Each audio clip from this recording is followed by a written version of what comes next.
안녕하세요. 7급 공무원 경제학의 핵심 포인트 540개를 문장으로 정리하는 국경제학 중요 정리입니다. 이번 시간에는 포인트 131부터 140까지 학습해 보겠습니다. 131번째 포인트는 과점 특징입니다. 기업 간 상호 의존성이 크고 치열한 비가격 경쟁을 보이며 담합 등의 비가격 경쟁 행위는 과점의 특징이다. 이때 비가격 경쟁은 품질이나 광고 등 가격을 제외한 요소들을 통한 기업들 간의 경쟁을 말합니다. 이 비가격 경쟁은 독점적 경쟁 시장에서보다 과점 시장에서 치열하게 나타납니다. 132번째 포인트는 꾸르노 모형입니다. 두 기업이 모두 초종자라고 가정하는 꾸르노 모형은 완전 경쟁의 3분의 2만큼 생산한다. 완전 경쟁 시장에서는 딱 사회 최적 생산량만큼 생산한다고 했었죠. 과점 시장을 전제하는 꾸르노 모형에서는 그 생산량의 3분의 2만큼 생산합니다. 예를 들어 완전 경쟁 시장에서 총 30개의 A 재화가 생산된다면 꾸르노 모형이 성립하는 과점 시장에서는 20개의 A 재화가 생산된다는 것입니다. 133번째 포인트는 슈타케일버그 모형입니다.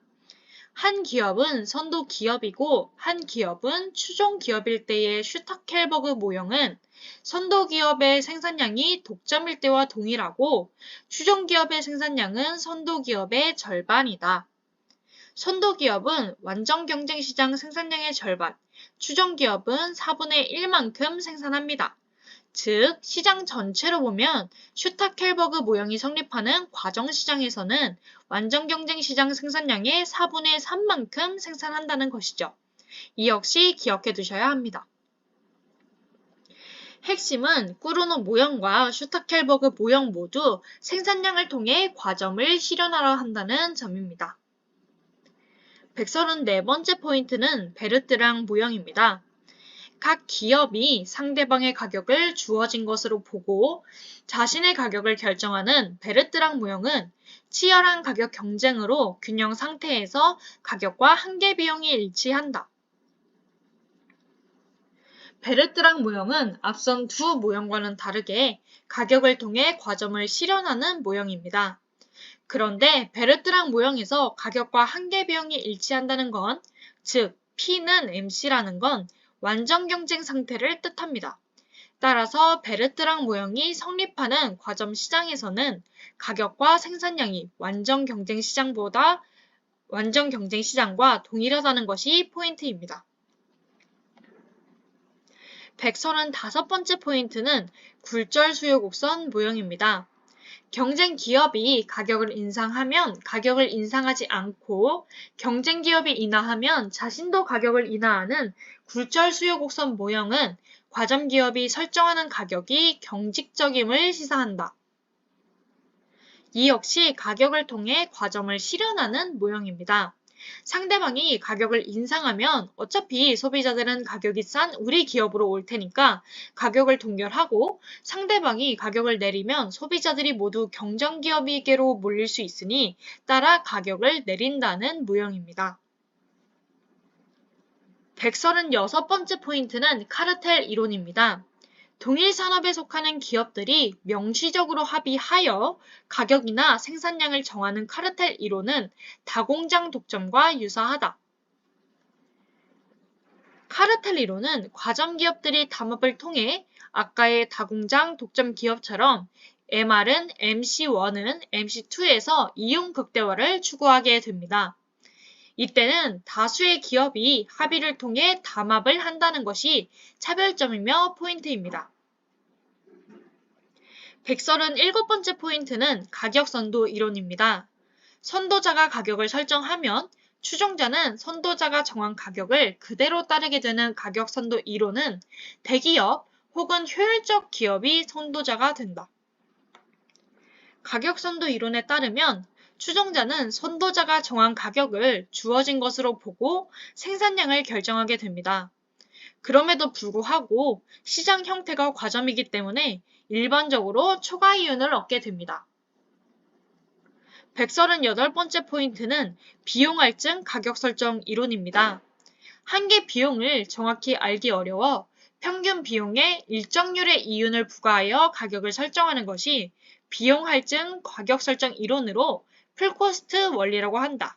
즉, P는 AC 곱하기 1 플러스 M이며 이때의 M은 이윤 부과율이다. 현실 세계에서 한 개 비용을 정확히 알기는 어렵습니다.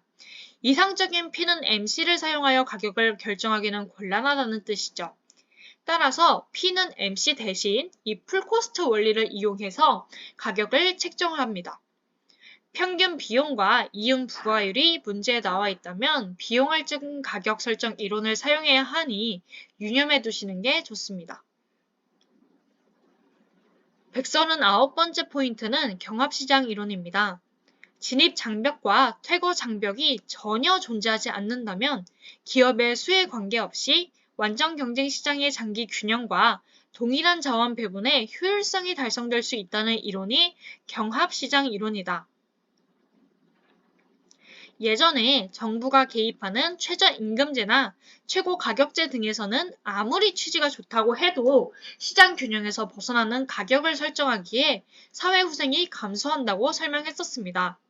그런데 진입장벽과 퇴거장벽을 거의 존재하지 않는 수준으로 낮춘다면 완전 경쟁 시장의 장기 균형에 가까워져 이상적인 자원 분배와 효율적인 생산을 실현할 수 있게 되겠죠. 정부 개입이 불가피하게 수반되는 사회적 잉여 손실 없이 말입니다. 즉, 이 경합시장 이론은 정부의 직접 규제보다 진입장벽과 퇴거장벽을 낮추는 정책이 바람직함을 시사하고 있다고 해석할 수 있습니다. 140번째 포인트는 과점시장 평가입니다. 완전 경쟁이나 독점보다 연구 개발이 훨씬 활발하게 이루어지므로 기술 혁신이 잘 이루어진다. 하지만 P가 MC보다 크기에 과소 생산에 의한 비효율적 생산과 필요 이상의 광고비 지출 등의 부정적 측면이 있다. 기술이나 광고 기법이 다른 시장들보다 훨씬 앞서간다는 긍정적인 면도 있으나 완전 경쟁 시장이 달성하는 효율적이고 이상적인 자원 배분은 이룰 수 없고 고객을 유치하기 위해 경쟁적으로 하는 과다한 광고 등은 부정적인 요소로 꼽을 수 있습니다.